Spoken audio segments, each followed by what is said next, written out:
Robin Williams!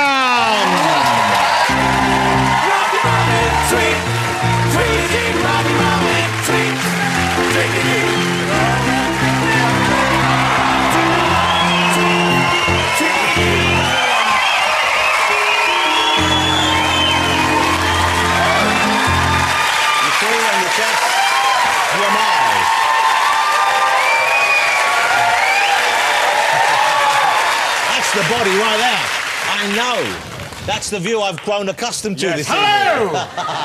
You wanted to see Els. Hello! Meet the twins and Mr. Bob. Bloody. And I want to know, what is this? Here we go. This graphic is a colonoscopy camera. Yeah, this is it. This is what you It's see. actually inside your lower intestine right now. Well, have you had that done, Robin? You must have had that done, I'm sure. Yes, I did, actually. You've had the camera. And I didn't mind the camera, it was the crew that was painful. And getting photo approval. They're going, are you in yet? No! And it's just a doctor going, just looking around, how are you? How lovely to have you back in the UK. It's good to be back, boss. It's interesting, just getting off the plane. As soon as I get off the plane, people start going, hello, Wobbin. I went, oh, hi, how are you? Everyone calls me Wobbin, even you, Wobbin, hello. Well, Wobbin, hi. When did Elmer Fudd get here? And the jet lag, oh, dude, it's pretty amazing. Where'd you come in from? West Coast America? Yeah, I flew from San Francisco, and a friend of mine flew on a plane. He was on the plane, and I guess it was Virgin upper class, and all of a sudden the guy took off his trousers to fly. I guess I've never seen that going, that's first class, hi, how are you? Nice to be here, hey, great. Yeah, would you mind if I put my pen there? Thank you.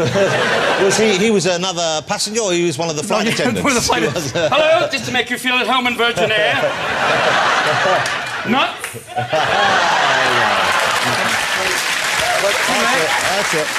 That's it. Robin, okay, here's why I'm so excited you're over and looking so well. It's because I know you recently you had a bit of a health scare. Yes, I had a heart surgery thing, like it's Tony Orlando, that heart thing. I was doing it on tour, and all of a sudden I started going, I'm really kind of running down here. And I went in for a stress test on the treadmill. I was on for 1 minute, and they went, okay, great, that was really good. I think we're going to have to do an angiogram, which is where they put a camera. They go to your heart, but they start by going through your groin. Oh. Yeah, and who knew that the way to a man's heart was through his groin? A lot of women are going, I've known for years, darling. But it's this weird thing. As soon as they did that, they said, you have a blown valve, which is, it sounds like a Chevrolet. Like. And did they replace the valve? They did that. I had choices. You can go with a pig valve, which is great, because then you can find truffles. A mechanical valve, which would be great, like an Apple iHeart. That'd be lovely. And I went with a bovine valve, which is a cow valve, which is wonderful, because now I can crap standing up. But it's just very... Once you have the surgery, it is that weird... I can't eat meat now, because if I eat meat, it's like, even my heart goes, you're one of us. Don't. Why? But it is that weird thing. I mean, you do appreciate little things like breathing. Yeah. You know? It's pretty scary. I've never seen Robin Williams do a live stand-up gig, and I dearly hope I get the chance to. I remember seeing the one you did. I had it on, it was on VHS back then, the one you did at Carnegie Hall. Oh, that was crazy. No, it was at the Metropolitan Opera. The Metropolitan Opera House. One of the greatest stand-up gigs I think I've ever seen. It was fun. We had a great time, and it was so weird because it was the Metropolitan Opera, because the night before, Pavarotti had played, and then the next night I'm there doing a lot of kind of blue humor, and these old Irish, they were like Irish, they were like the ticket takers, the matrons who took the tickets. Oh, no, that's the, not concierge, what are they called? The ushers. The ushers. The ushers, thank you, I blanked. Senior moment. And these old Irish ladies go, oh, dear God, they're doing pornography on the stage. Pavarotti would never talk about his penis for an hour. My dick is so hard.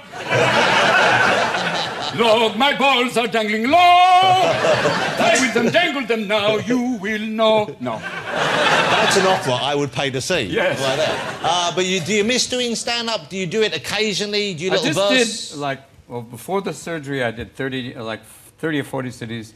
Took a couple of months off and did another 40 cities. So a proper tour? Yeah, a proper 80-city tour. But you haven't done one over here for a long while, have you? No, I was here. Actually, for part of that tour, I played here in London, which was kind of wonderful. When did you play there? Why didn't I not get a ticket for that? Who didn't tell me about this? I didn't know, sir. I'm sorry. I wish I would have known. I did only like 4 or 5, I think it was like about 5 nights. And then I did, there was a Prince's Trust benefit, and I did that with a bunch of comics, which is always great. Because you're a fan of a lot of young comics. Oh, my God, it's best. Are you, I know, is it true you're a fan of the Mighty Boosh? Oh, the Mighty Boosh? years ago, knew Peter Cook and Dudley Moore. In the old days when I was drinking, it was 3 o'clock in the morning, and all of a sudden my hotel room, it was Peter Cook at the door going, "Hello, Robin. Time for a little fun." It was just like, "We're going out now. I hope you don't mind." It's 3 o'clock in the morning, and I went, "Sure, let's do it." Do you miss those days? Because you were about as wild as a man could be, weren't you? Oh, that was crazy. You know, on my recent drinking relapse, I woke up one morning in bed, and I was fully clothed, and I had a child's mitten next to me, and I went, "Oh, this is not good." And it turned out I was a waitress with small hands gave me a glove. But you don't want to knock on the door like, "That's the man!" Or you get a phone call from Michael Jackson. "Was I there at your house?"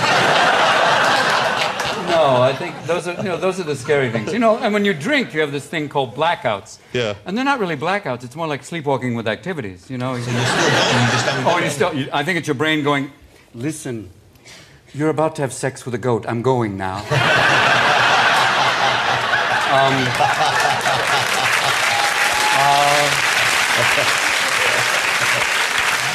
I don't know how it'll be, maybe bad, I'm not sure. But good luck, I'm going on vacation. I'm going to leave the penis on, whatever happens, it's your call. I'm going to try and have you shit your pants to slow you down. But good luck. Oh, the blackout. Oh, man. But when in your first wave of mania, of craziness about canoes, what was the longest period you think that you stayed awake for, that you didn't go home? There was one time that someone gave me, they gave me 2 Black Beauties, which is like, for those of you who don't know what those are, they're 2 speed pills. And I took them and I went, "Oh, sure," because in those days, "Yeah, whatever, fine, let's do it." 3 days later, I was kind of like, "Oh, boy! Still going strong. Why am I in Bombay?" No, I was still going, and then the weird thing is you're up and you're up and you're up, but when you crash, even the devil's going, "Dude, this is not going to go well." "You know, I'm really, oh, wow. I lost you when you got on the plane, but this is bad. I'm evil, but this is just strange." Are you surprised that you made it through that? Because yeah, I am surprised. You know, a lot of people didn't, and it's a mad thing to put your body through. Oh, it is, but I mean, so many of us did it, and you get through it, and there'll be those nights when you do cocaine, and you be like, "Oh, I'm gonna die! I'm gonna die! I'm gonna die!" And then you wake up the next morning, "I didn't die. Let's try it again." And it's just insanity, you know. And what a great drug! Any drug that makes you paranoid and impotent. How much fun can you have? Come on, let's do this! What are you doing? I can't! I'm nobody, Charlie, I'm nobody! And even your right hand is going, "Shall I start him?" What? "Must we do the... Will you give me another piece of jewelry?" "I'll watch." Shut up. I'm glad you got your hands up because I've seen you up close before. And I'm scary hairy. You're the hairiest man I've ever been up close to. I'm really hairy. You're like you're like a part gorilla almost. I am so much a gorilla. I was once hit on by a gorilla. I met Coco the gorilla, the one who signs. Oh, and Coco. It was so wonderful. She's very sweet, and she basically signed to her trainer, going, "I'd like to take him in the back." And the trainer said this. He went, "If she takes you back there, I can't help you." "No, let's go in the back now. I'd like to talk to you." "No, Coco, no play now." But it was so weird to actually have a gorilla find you appealing. Have you ever moved it? Do you wax ever? Yes, I've done it for several movies. And I once had I had a waxing for a movie, and they had 2 girls waxing me. And at one point they went, "Do you mind if we take a break?" You could basically make crop circles on my ass. Okay, wildly now, you mentioned crop circles.